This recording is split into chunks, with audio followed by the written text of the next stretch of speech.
नमस्कार साथियों, आज हम बात करेंगे त्वरित मक्का विकास कार्यक्रम के अंतर्गत वर्ष भर की जाने वाली मक्का की उन्नतशील खेती के बारे में। चलिए हम इसके बारे में चर्चा करते हैं। वर्ष भर की जाने वाली मक्का की उन्नतशील खेती। इस मक्का को आप पहचान रहे हैं, ये जो इसमें कितना महंगा मिलता है।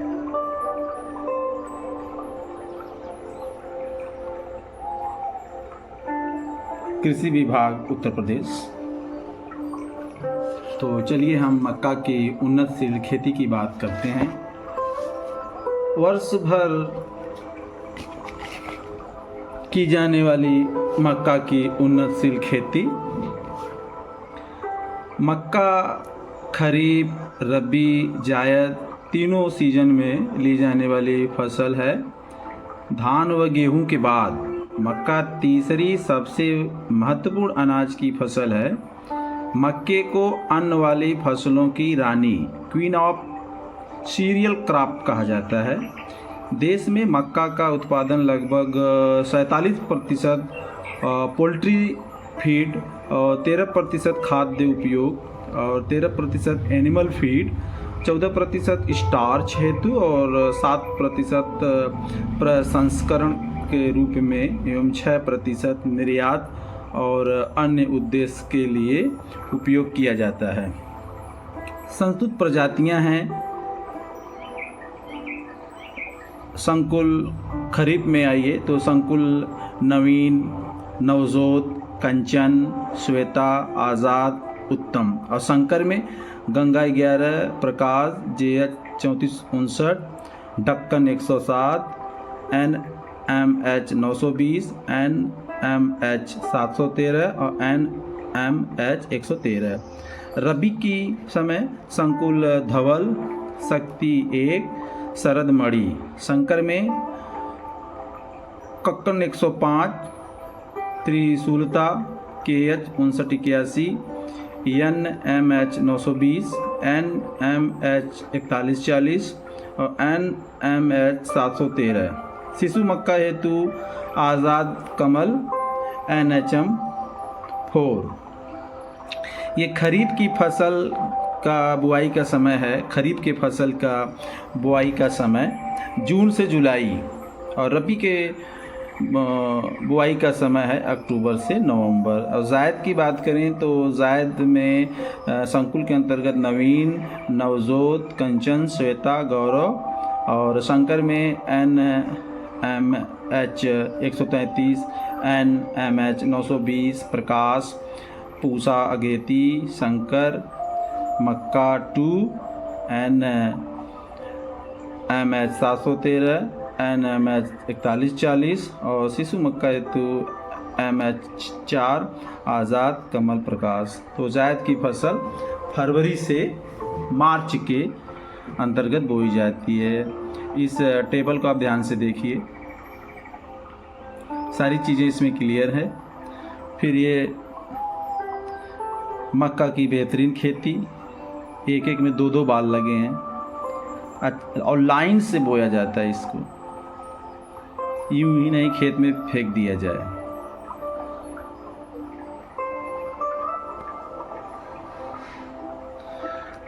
आगे हम बात करते हैं बीज की मात्रा। संकर हेतु 20 से 22 किलोग्राम प्रति हेक्टेयर और संकुल हेतु 18 से 20 किलोग्राम प्रति हेक्टेयर। बीजोपचार क्या है? फफूंदनाशक दवा थीरम या एग्रोसेन GN 2.5 से 3 ग्राम प्रति किलोग्राम बीज और एजोस्पाइरिलम या PSB कल्चर 5 से 10 ग्राम प्रति किलोग्राम बीज। पौध अंतरण शीघ्र पकने वाली कतार से कतार 45 सेंटीमीटर, पौधे से पौधे 20 सेंटीमीटर और मध्यम व देर से पकने वाली कतार से कतार 60 सेंटीमीटर, पौधे से पौधे 25 सेंटीमीटर। सिंचाई मक्के के फसल को पूरी फसल अवधि में लगभग 400 से 600 मिलीमीटर पानी की आवश्यकता होती है।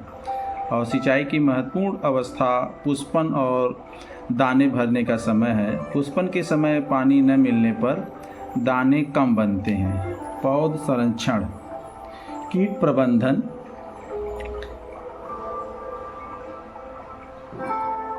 दीमक। खड़ी फसल में प्रकोप होने पर सिंचाई में पानी के साथ क्लोरोपाइरीफास 20 EC 25 लीटर प्रति हेक्टेयर के दर से प्रयोग करें।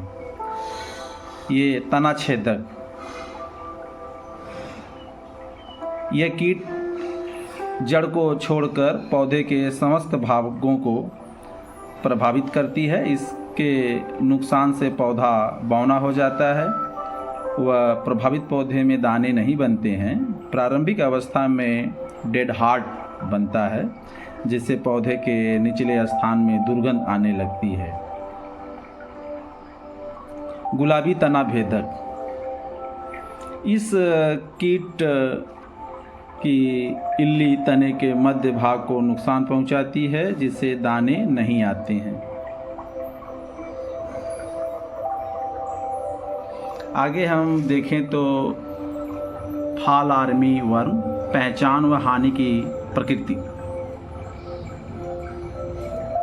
खेती करने वालों को इसकी जानकारी अवश्य होनी चाहिए। प्रदेश की जलवायु फॉल आर्मी वर्म स्पोडोप्टेरा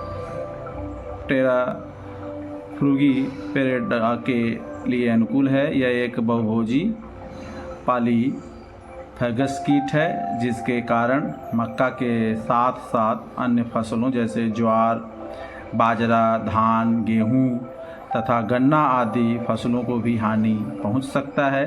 और इस कीट की पहचान एवं प्रबंधन की सही जानकारी कृषकों को होना अत्यंत आवश्यक है।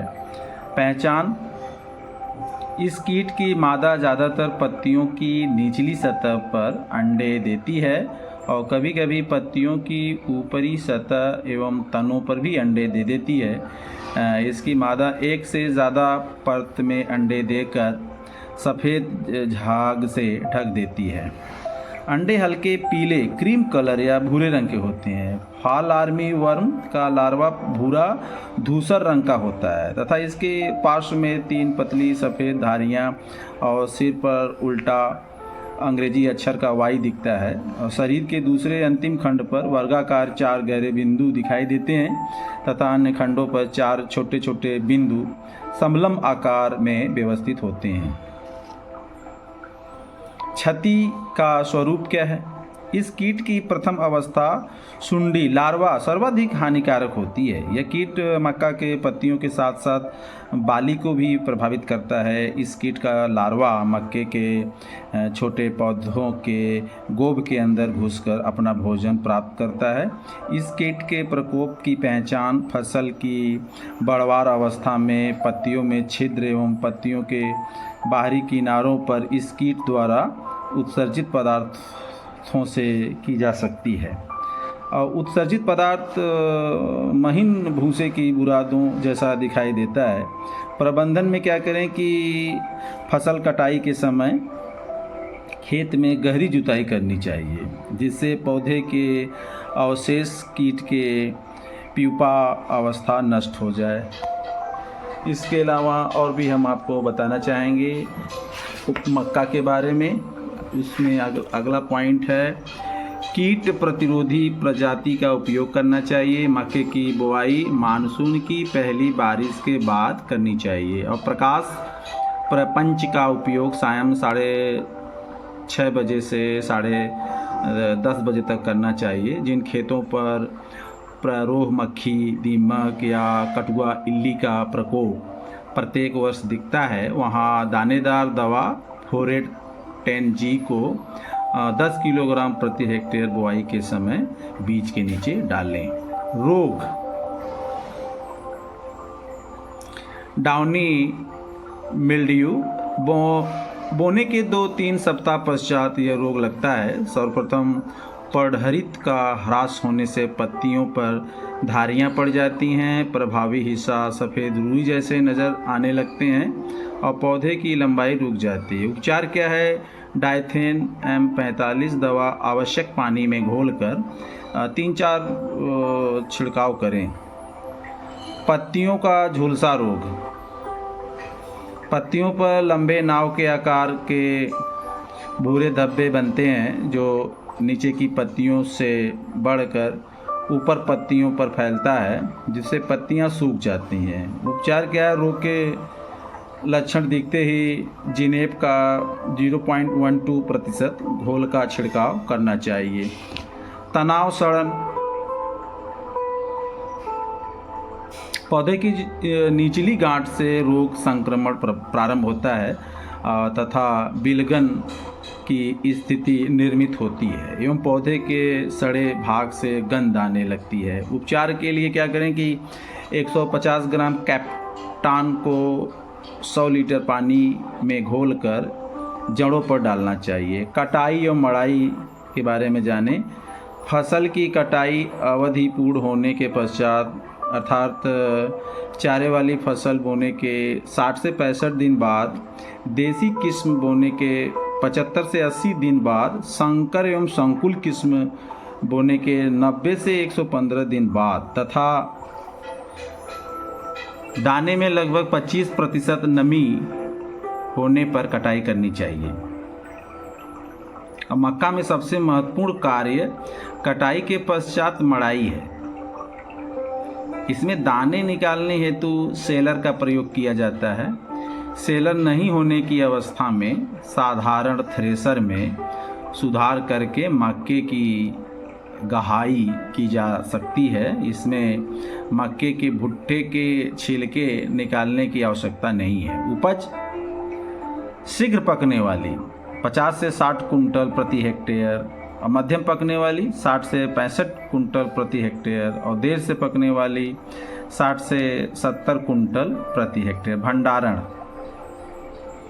कटाई व गहराई के बाद दोनों को धूप में अच्छी तरह सुखाकर भंडारित करना चाहिए। यदि दोनों का उपयोग बीज हेतु करना है तो इनको इतना सुखा लें कि आर्द्रता करीब 12% रहे और खाने हेतु दानों को बांस से बने बंडों या टीन से बनी डालियों में रखनी चाहिए तथा 3 ग्राम वाली क्विक फास्ट की गोली प्रति कुंटल दोनों के हिसाब से ड्रम या बंडों में रखें। रखते समय क्विक फास्ट की गोली को किसी पतले कपड़े में बांधकर अंदर डाल लें।